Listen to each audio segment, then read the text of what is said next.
Hey folks, Deano here again. This time taking a look at one of the most hyped and one of the most disappointing figures of the year so far. Yeah, this is Majin Vegeta.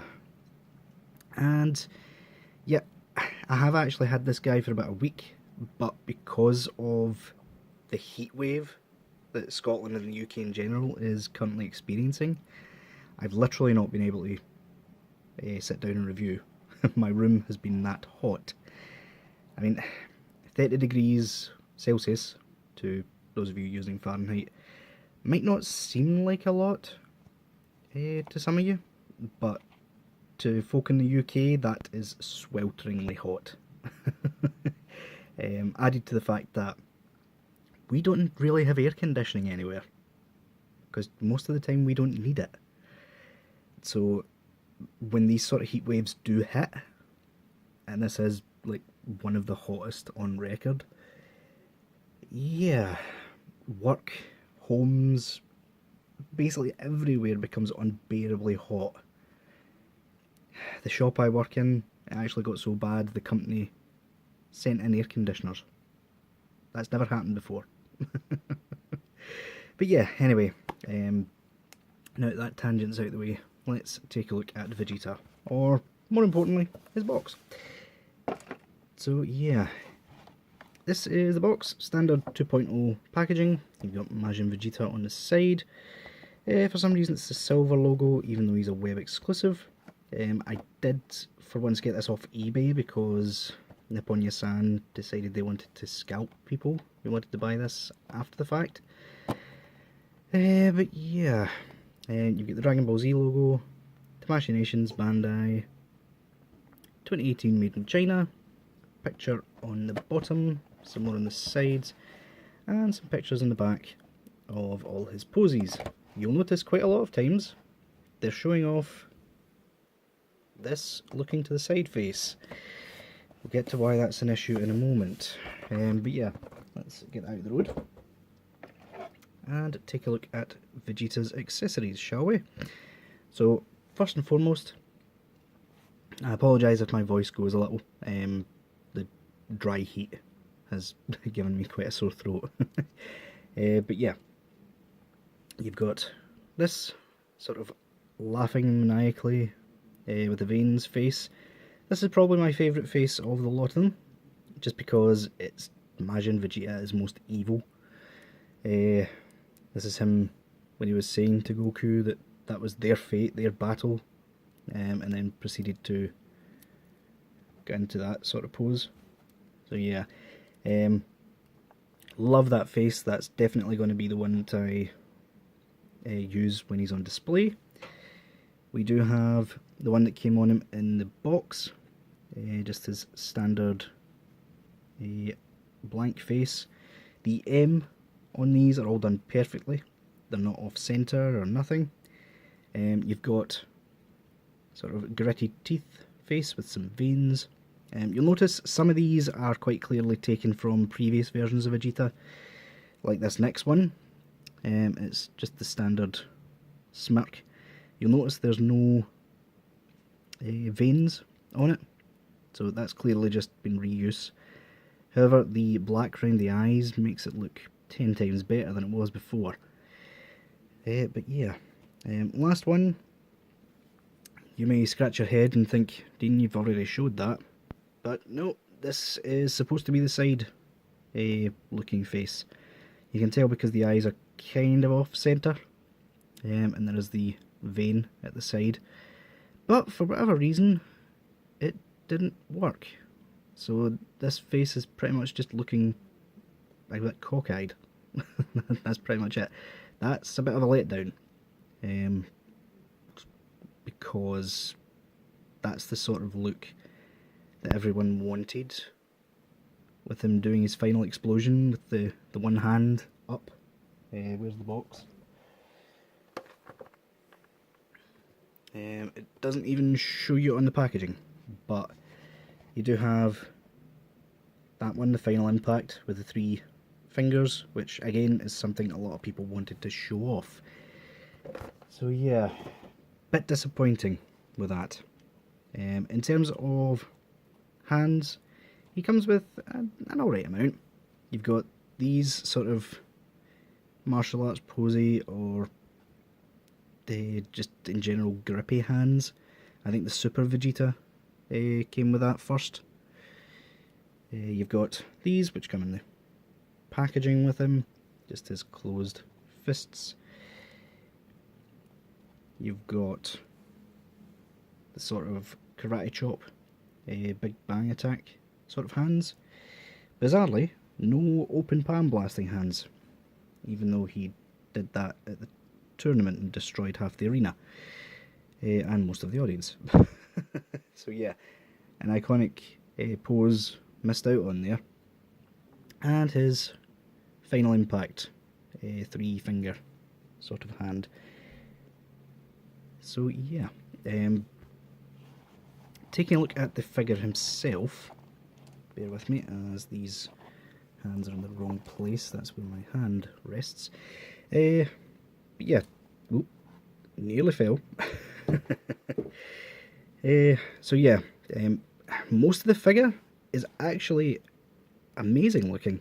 I mean, honestly, the vest part is ripped without, well, ripped as in he's got abs, but without looking too bad. So you could technically use this as just a Majin Buu Saga body. He's got proper sculpted muscly arms, like what the Super Vegeta should have had. Hint, hint. And yeah, obviously the legs are identical. For some reason they resculpted pretty much the entirety of the boots, and I think the sleeves. Don't know why. They updated it slightly, but in doing so they made the actual feet worse. As you can see, he's a bit wobbly. The feet don't like to sit flush, and the bottom is white. So instead of having an entire brown piece on the end, as all of them have had so far, all of them being Super Vegeta and Armoured Trunks, now he's white just with a bit of paint on him. Don't know whether that's bad or good. Well, obviously the sort of balance isn't, but it looks a bit better, really. Also, you've got this sort of design right here. Apologies, folks. Someone shouted on me. Apologies for the jump cut. But yeah, in terms of shading, there's not much there. There's a bit on the head, not really much on the hair, which is another sort of bad point. You can get away with this hairstyle, but really they should have resculpted it, because Majin Vegeta was in Super Saiyan 2 for most of this sort of form.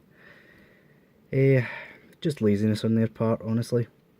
And you can kind of see it, but this part here is a slight different shade to the rest of the blue, and it's also not as shiny, but on display it's not really noticeable, like at all. So yeah, not really too much of a problem there. In terms of articulation, you can look up a decent amount, look down okay. Side to side is quite good for the evil look. Twists, and the neck is quite poseable as well. He's got a butterfly joint, which is kind of noticeable, but because of that cut, actually works quite well, even though it kind of looks disjointed from that angle, but works okay. The muscular shoulders do tend to get in the way kind of badly. I mean, that's about as far as you can go on that arm. You can swivel. Bicep swivel as well. Double jointed elbows. And the hands are on the standard ball joint. This side can go up a bit better, but not much. Mostly because it's more loose on mine. The bicep can go down. Did I say bicep there? Yeah, I did. The chest articulation, sorry. The heat's getting to me. You can pop it up. Goes an alright amount forward, quite a bit back. There's no open gaps. Swivel. Because there's no armour to get in the way of the legs this time, they can go right up. Double jointed knees. The feet aren't great. I mean, they can kind of get side to side pivot. Toe articulation is pretty much non-existent as well. You would think by redesigning that they would actually make it better, but they didn't. And yeah, obviously swivel here at the thigh. But yeah, guys, really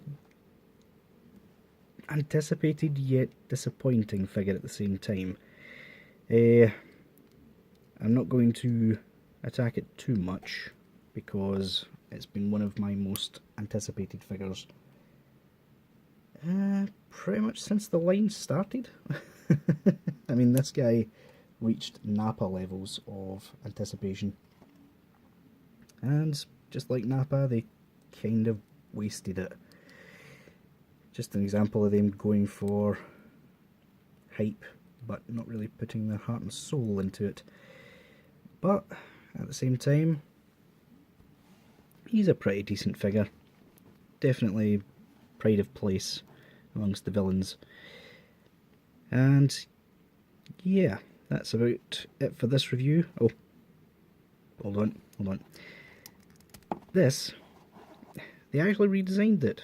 So yeah, for some bizarre reason, it's not a peg anymore, it's just a long piece that goes into the hair. And for whatever reason, mine's is so damn tight that the actual peg comes off instead of the ball joint. So yeah, there'll be no swapping heads from me. However, you can actually do it. Other reviewers have showed it working just fine with the regular heads from the Scouter Vegeta. So yeah, guys, that'll do it for this review. So until next time, I'll see y'all later.